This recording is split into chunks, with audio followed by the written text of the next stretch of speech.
Welcome to the series, The 5 Rules of Rebooting, presented by Porn Reboot. Today we're going to be talking about rule number 2, be honest. Porn addiction requires lying. You're lying about what you're watching and how you're watching it. You're also lying about the consequences that your addiction to pornography and masturbation has on your life. Or you're minimizing it using little white lies or lying by omission. And lying is going to hurt you. It's important to realize that the depth of the secrets you keep equal the depth of your addiction. Basically, you are as sick as your secrets.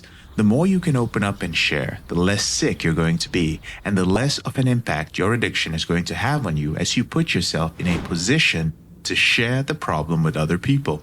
That releases you from guilt and shame, although it does not feel like that when you first start sharing. When you decide to be honest, you will find that there are people who can help you. Some guys will say, yeah, man, I went through the same thing. This can be very liberating. Do you feel like you're the only one? Sharing allows you to realize, wow, this man went through the same process. You put yourself in a position where somebody can tell you, this is what I did to fix that specific part of my problem with pornography. This way, you have access to a solution. Many men ask, well, how honest should I be? I know you're saying be honest, but if you've been through this problem yourself, then you know it's not the easiest thing in the world. When I work with my one-on-one clients, we have something called the Reboot Circle, which is simply a group of people that you pick deliberately whom you can be honest with at varying levels about your porn and masturbation addiction. These people could include a coach, a counselor, or a therapist. And if you're religious, maybe a pastor or a brother in the church. It could be somebody in a self-help or recovery group, or maybe even your doctor. Each of these people represents someone whom you can be honest with at varying levels. That way, no one person gets overwhelmed with everything and knows all your deepest, darkest secrets. The concept of the Reboot Circle is very helpful because it allows you to release the secrets that you're holding within you without feeling pressured or just vomiting it all on one person. Of course, in a group coaching program, such as the Porn Reboot Intensive, there are multiple Reboot Circles. There are multiple people with whom you can share, including the group as a whole. When it comes to how honest you should be, the more people that you have to share with, the easier it's going to be for you to share everything.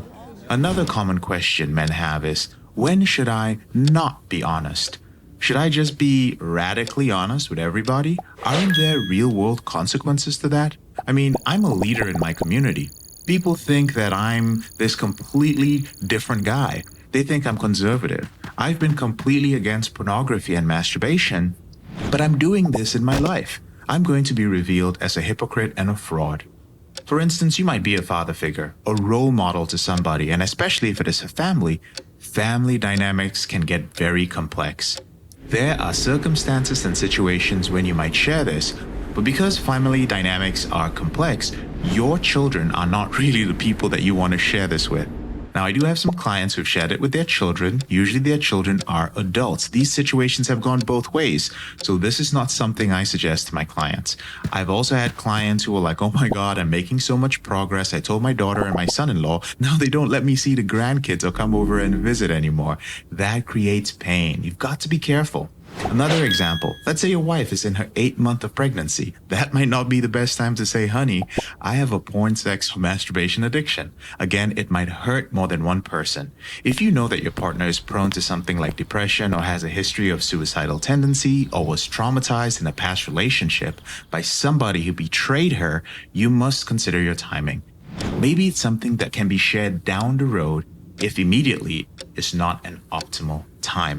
This process is called disclosure, and it is something that you can discuss with your therapist or your coach before sharing it with those who are close to you. For more information on honesty, disclosure, and telling your loved ones about your addiction and being honest about your out-of-control behavior, visit elevatedrecovery.org or pornreboot.com.